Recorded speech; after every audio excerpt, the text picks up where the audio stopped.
안녕하세요. 체질 박사 건강톡 가족 여러분. 오늘도 저희 채널에 찾아와 주셔서 진심으로 감사드립니다. 혹시 여러분께서는 평생 건강 관리를 하면서도 왜 어떤 방법은 나에게 잘 맞고 어떤 방법은 전혀 효과가 없는지 궁금하셨던 적 있으시죠?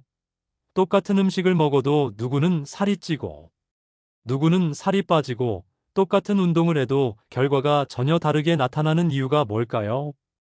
바로 그 답이 우리의 체질에 있습니다. 오늘은 정말 특별한 시간을 준비했어요. 바로 집에서 혼자서도 쉽게 할 수 있는 사상의학 체질 자가진단 방법에 대해서 알려드릴 예정입니다. 우리 중장년층에게는 젊었을 때와는 다른 건강관리가 필요하다는 것을 여러분도 잘 아시죠? 20대, 30대 때는 무리해도 금방 회복되었는데, 이제는 조금만 무리해도 며칠씩 몸이 힘들어하고 예전에 좋다던 건강법들이 오히려 독이 되는 경우도 있으시잖아요. 이런 변화의 이유가 바로 나이가 들면서 우리 체질의 특성이 더욱 뚜렷해지기 때문입니다. 젊었을 때는 어떤 방법이든 어느 정도 통했지만 나이가 들수록 내 체질에 정확히 맞는 방법을 찾아야만 진정한 건강을 유지할 수 있어요. 사상의학은 우리나라 고유의 전통의학으로 사람을 태양인, 태음인, 소양인, 소음인 네 가지 체질로 나누어 각각에 맞는 건강법을 제시하는 학문입니다. 이 놀라운 의학을 창시한 이재마 선생님께서는 이미 100여 년 전에 사람마다 타고난 체질이 다르다는 것을 깨달으셨어요. 단순히 몸의 생김새만 다른 것이 아니라 장부의 기능, 성격, 감정 반응, 심지어 선호하는 음식과 운동까지 모든 것이 체질에 따라 달라진다는 것을 발견하신 거죠. 정말 놀라운 통찰력이라고 할 수 있습니다. 특히 우리 50대, 60대, 70대 분들께서는 인생 경험이 풍부하시기 때문에 본인의 몸과 마음의 특성을 누구보다 잘 아시죠. 이런 경험과 지혜를 바탕으로 오늘 알려드릴 체질 진단법을 활용하시면 더욱 정확한 결과를 얻으실 수 있을 거예요. 체질을 안다는 것은 단순히 건강 관리를 잘하는 것을 넘어서서 나 자신을 깊이 이해하는 것과 같습니다.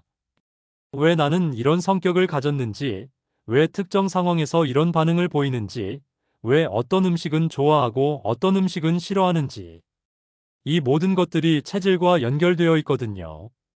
오늘 여러분께서 직접 해보실 수 있는 자가진단법은 한의원에 가지 않아도 집에서 간단하게 따라하실 수 있도록 구성했습니다. 복잡한 검사나 어려운 이론은 빼고 일상생활에서 쉽게 확인할 수 있는 방법들만 모았어요. 물론 정확한 체질 진단을 위해서는 전문 한의사의 도움을 받는 것이 가장 좋지만 오늘 알려드릴 방법만으로도 여러분의 체질을 어느 정도 파악하실 수 있을 거예요. 그리고 이를 바탕으로 앞으로의 건강관리 방향을 설정하시는데 큰 도움이 되실 겁니다. 자, 그럼 지금부터 정말 흥미진진한 체질의 세계로 함께 떠나보시죠. 먼저 사상의학의 네 가지 체질에 대해서 간단히 알아보겠습니다. 각 체질의 기본 특성을 이해하셔야 자가진단을 정확하게 하실 수 있거든요. 첫 번째, 태양인입니다. 태양인은 전체 인구의 0.1%도 안 되는 정말 희귀한 체질이에요.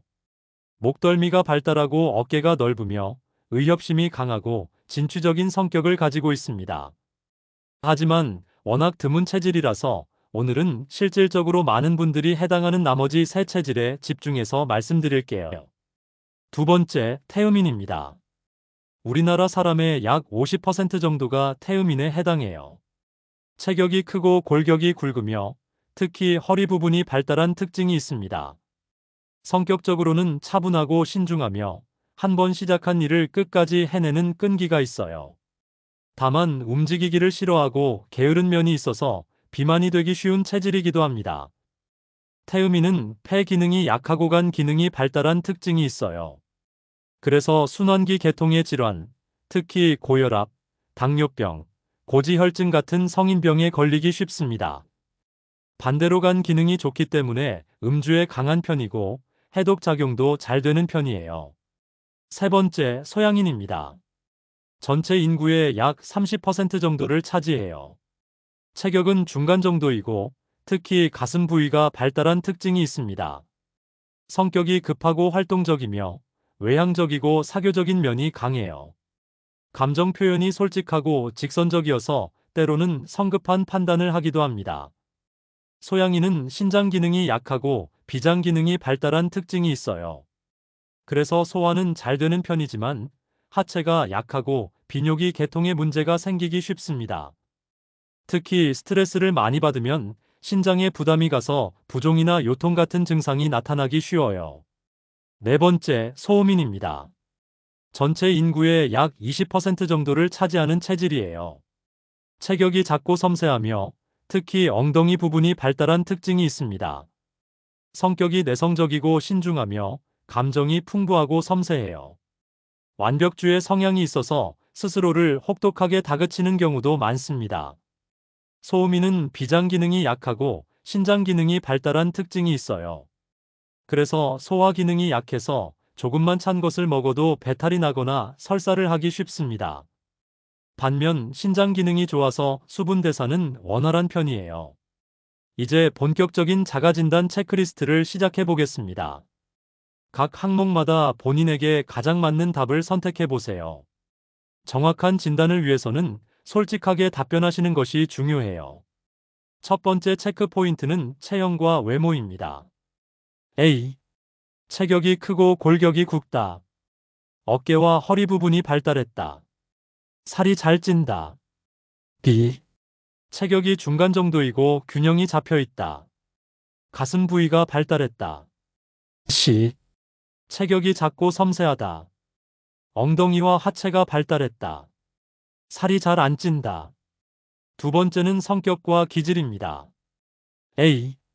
차분하고 신중하다. 계획을 세워서 행동한다. 끈기가 있지만 게으른 면도 있다. B. 활동적이고 외향적이다. 성격이 급하고 감정 표현이 솔직하다. C. 내성적이고 신중하다. 감정이 섬세하고 완벽주의 성향이 있다. 세 번째는 소화 기능입니다. A. 식욕이 왕성하고 소화도 잘 된다. 과식하는 경우가 많다. B. 소화는 잘 되지만 매운 음식이나 기름진 음식을 먹으면 속이 쓰리다. C. 소화 기능이 약하다. 찬 음식이나 날 음식을 먹으면 배탈이 난다. 네 번째는 땀 분비와 체온 조절입니다. A. 땀을 많이 흘린다. 더위를 잘 탄다. B. 땀을 보통 정도 흘린다. 더위와 추위에 적당히 민감하다. C. 땀을 별로 흘리지 않는다. 추위를 많이 탄다. 다섯 번째는 수면 패턴입니다. A. 잠을 많이 자고 깊게 잔다. 아침에 일어나기가 힘들다. B. 잠들기는 쉽지만 자주 깨는 편이다. 꿈을 많이 꾼다. C. 잠들기 어렵고 잠이 얕다. 작은 소리에도 쉽게 깬다. 여섯 번째는 스트레스 반응입니다. A. 스트레스를 받으면 머리가 아프거나 어지럽다. 혈압이 올라간다. B. 스트레스를 받으면 가슴이 두근거리거나 불안해진다. C. 스트레스를 받으면 속이 더부룩하거나 설사를 한다. 일곱 번째는 선호하는 계절입니다. A. 서늘한 가을이나 겨울을 좋아한다. 여름을 힘들어한다. B. 봄이나 가을의 온화한 날씨를 좋아한다. C. 따뜻한 봄이나 여름을 좋아한다. 겨울을 힘들어한다. 여덟 번째는 목소리와 말하는 습관입니다. A. 목소리가 크고 우렁차다. 말을 천천히 하는 편이다. B. 목소리가 경쾌하고 활발하다. 말을 빠르게 하는 편이다. C. 목소리가 작고 조용하다. 말수가 적은 편이다. 자, 여기까지가 1차 체크리스트입니다. A가 많으면 태음인, B가 많으면 소양인, C가 많으면 소음인의 가능성이 높습니다. 이제 더 정확한 진단을 위해서 2차 체크리스트를 진행해 보겠습니다. 이번에는 좀 더 구체적이고 세밀한 특징들을 살펴볼게요. 먼저 얼굴과 체형의 세부 특징을 살펴보겠습니다. 태음인의 경우 목이 굵고 짧으며 어깨가 넓습니다. 얼굴이 큰 편이고 이마가 넓어요. 눈은 크고 시원시원하며 코도 크고 입도 큰 편입니다. 전체적으로 큰 사람이라는 인상을 줍니다. 소양이는 가슴이 발달하고 어깨는 중간 정도예요. 얼굴은 계란형이나 역삼각형 모양이 많고 눈이 번쩍번쩍 빛납니다. 코는 오똑하고 입술은 얇은 편이에요. 전체적으로 균형 잡힌 인상을 줍니다. 소음이는 어깨가 좁고 엉덩이가 발달했어요. 얼굴이 작고 갸름한 편이며 이마도 좁습니다. 눈은 작고 부드러우며 코도 작고 오밀조밀한 편이에요. 전체적으로 섬세하고 여린 인상을 줍니다. 다음으로 질병에 걸리는 패턴을 살펴볼게요. 태음이는 순환기 계통의 질병에 잘 걸려요. 고혈압, 당뇨병, 고지혈증, 동맥경화 같은 성인병이 대표적이고 중풍이나 심장병도 조심해야 합니다. 또한 비만으로 인한 관절 질환도 많이 생겨요. 제가 진료실에서 만난 한 태음인 환자분은 60대 남성이셨는데 젊었을 때부터 술을 좋아하시고 운동을 싫어하셔서 계속 살이 쪘어요. 그런데 50대 후반부터 혈압이 오르기 시작하더니 당뇨까지 생겼죠. 다행히 체질에 맞는 식이요법과 운동법을 알려드린 후에 많이 좋아지셨어요. 소양이는 신경계통과 비뇨기계통의 질병에 취약해요. 신경성 두통, 불면증, 우울증 같은 정신적인 질환이 많고 방광염, 신장염, 요도염 같은 비뇨기 질환도 자주 생겨요. 특히 스트레스를 많이 받으면 이런 증상들이 악화됩니다. 소음이는 소화기 계통의 질병이 가장 많아요. 만성 설사, 복통, 소화불량, 위염 같은 증상이 자주 나타나고 감기도 자주 걸리고 오래갑니다. 또한 신경이 예민해서 불안증이나 공황장애 같은 정신적인 문제도 생기기 쉬워요. 이제 음식 선호도를 통한 체질 판별법을 알아보겠습니다. 태음인에게 좋은 음식은 무, 도라지, 연근, 율무, 콩류, 해조류 등입니다. 이런 음식들이 폐 기능을 도와주고 순환을 개선해줘요. 반대로 닭고기, 꿀, 생강, 마늘 같은 따뜻한 성질의 음식은 피하는 것이 좋습니다. 소양인에게 좋은 음식은 돼지고기, 보거, 생굴, 수박, 참외, 딸기, 팥 등입니다. 이런 음식들이 열을 내려주고 신장을 보해줍니다. 반대로 닭고기, 염소고기, 인삼, 계피 같은 따뜻한 음식은 피해야 해요. 소음인에게 좋은 음식은 닭고기, 양고기, 인삼, 생강, 마늘, 대추, 찹쌀 등입니다. 이런 음식들이 소화 기능을 도와주고 몸을 따뜻하게 해줍니다. 반대로 돼지고기, 냉면, 맥주, 참외 같은 찬 성질의 음식은 피하는 것이 좋아요. 여러분께서 평소에 특별히 좋아하시는 음식과 싫어하시는 음식을 떠올려 보세요. 단순한 기호를 넘어서서 먹으면 몸이 편해지는 음식, 먹으면 속이 불편해지는 음식이 있으실 거예요. 이런 것들이 모두 체질과 관련이 있습니다. 운동 선호도도 체질 판별에 중요한 단서가 됩니다. 태음인은 격렬한 유산소 운동이 필요해요. 등산, 달리기, 수영, 사이클링 같은 운동이 좋습니다. 땀을 많이 흘리고 심장 박동수를 올리는 운동이 순환 기능 개선에 도움이 돼요. 소양인은 적당한 강도의 운동이 좋아요. 태극권, 요가, 가벼운 등산, 산책 같은 운동이 적합합니다. 너무 격렬한 운동은 오히려 몸에 부담을 줄 수 있어요. 소음이는 가벼운 운동이나 실내 운동이 좋아요. 요가, 스트레칭, 가벼운 산책 정도가 적당합니다. 몸을 차갑게 하는 운동이나 과도한 운동은 피해야 해요. 감정 패턴도 체질을 알아보는 중요한 요소입니다. 태음인은 감정 기복이 크지 않고 안정적인 편이에요. 화를 잘 내지 않지만 한번 화가 나면 오래 지속되는 특징이 있습니다. 스트레스는 주로 머리나 목 쪽에 나타나요. 소양인은 감정 표현이 직접적이고 솔직해요. 기쁘면 기쁘다고 표현하고 화가 나면 바로 화를 냅니다. 하지만 감정의 변화가 빠른 편이어서 금방 풀어지기도 해요. 소음이는 감정이 풍부하고 섬세해요. 작은 일에도 쉽게 상처받고 오래 마음에 담아두는 경향이 있습니다. 걱정이 많고 불안해하는 성향이 강해요. 마지막으로 건강관리 방법에 대한 반응을 살펴보겠습니다. 태음인은 체중 관리가 가장 중요해요. 살을 빼고 운동을 꾸준히 하면 건강이 많이 좋아집니다. 반대로 살이 찌면 모든 질병의 원인이 되기 쉬워요. 소양인은 스트레스 관리가 핵심이에요. 마음을 편안하게 가지고 충분한 휴식을 취하면 건강을 유지할 수 있습니다. 과로나 스트레스는 절대 금물이에요. 소음인은 소화기 관리가 가장 중요해요. 따뜻한 음식을 먹고 배를 차갑게 하지 않으면 건강을 유지할 수 있습니다. 찬 음식이나 생식은 피해야 해요. 여러분, 오늘 사상의학 체질 자가진단법에 대해서 자세히 알아보니 어떠셨나요? 이제 여러분께서는 집에서도 간단하게 본인의 체질을 어느 정도 파악하실 수 있게 되셨을 거예요. 하지만 무엇보다 중요한 것은 이런 지식을 실제 생활에 어떻게 적용하느냐는 것입니다.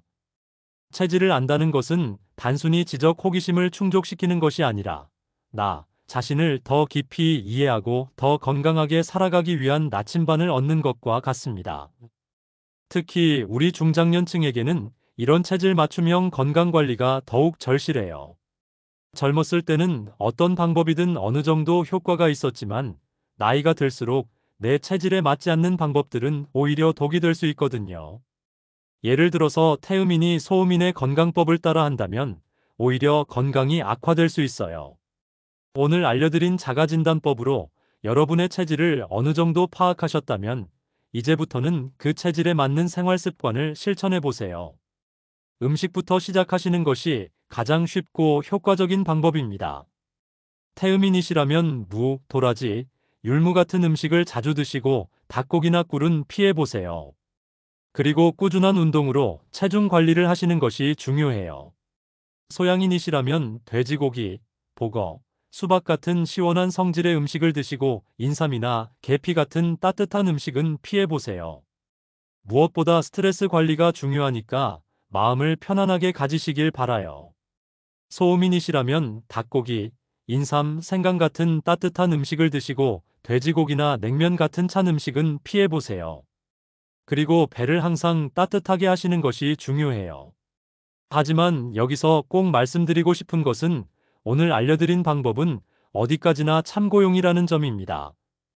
정확한 체질 진단을 위해서는 전문 한의사의 진료를 받으시는 것이 가장 좋아요. 특히 만성 질환이 있거나 건강에 문제가 있으신 분들은 반드시 전문가의 도움을 받으시길 바랍니다. 또한 체질이라는 것은 태어날 때부터 정해진 것이지만 생활 습관이나 환경에 따라서 어느 정도 변화할 수도 있어요. 그러니까 너무 경직되게 생각하지 마시고 유연하게 접근하시는 것이 좋습니다. 무엇보다 중요한 것은 자기 몸의 소리에 귀를 기울이는 것이에요. 어떤 음식을 먹었을 때 몸이 편해지는지, 어떤 생활 패턴일 때 컨디션이 좋은지 세심하게 관찰해 보세요. 이런 관찰력이야말로 가장 정확한 체질 판단법이라고 할 수 있어요. 체질의학의 가장 큰 장점은 개인 맞춤형 건강관리가 가능하다는 점입니다. 남들이 좋다고 하는 것을 무작정 따라하지 말고 내 체질에 맞는 방법을 찾아서 꾸준히 실천하시면 분명히 건강 개선 효과를 보실 수 있을 거예요. 특히 우리 세대분들은 젊었을 때 무리했던 것들이 이제 몸에 누적되어서 나타나는 시기이기도 해요. 이런 시점에서 체질에 맞는 건강관리를 시작하시면 남은 인생을 훨씬 건강하고 활기차게 보내실 수 있을 겁니다. 건강한 노후는 하루아침에 만들어지지 않아요. 지금부터라도 올바른 방법으로 꾸준히 관리하시는 것이 중요합니다. 오늘 알려드린 체질 진단법이 그 시작점이 되기를 바라요. 앞으로도 체질박사 건강톡에서는 각 체질별로 더 구체적이고 실용적인 건강 정보들을 계속해서 전해드릴 예정입니다. 음식, 운동, 생활습관, 질병 예방법 등 여러분의 건강한 삶에 도움이 되는 모든 것들을 나눠드릴게요. 오늘 영상이 도움이 되셨다면 구독과 좋아요 버튼을 눌러주시고 댓글로 여러분의 체질 진단 결과나 궁금한 점들을 남겨주세요. 가능한 한 모든 질문에 답변 드리도록 하겠습니다. 건강한 하루하루가 모여서 건강한 인생을 만들어갑니다. 여러분 모두 오늘부터 체질에 맞는 건강 관리를 시작하셔서 더욱 활기차고 행복한 나날들을 보내시기를 진심으로 바라요. 그럼 오늘도 건강하시고 다음에 또 만나요.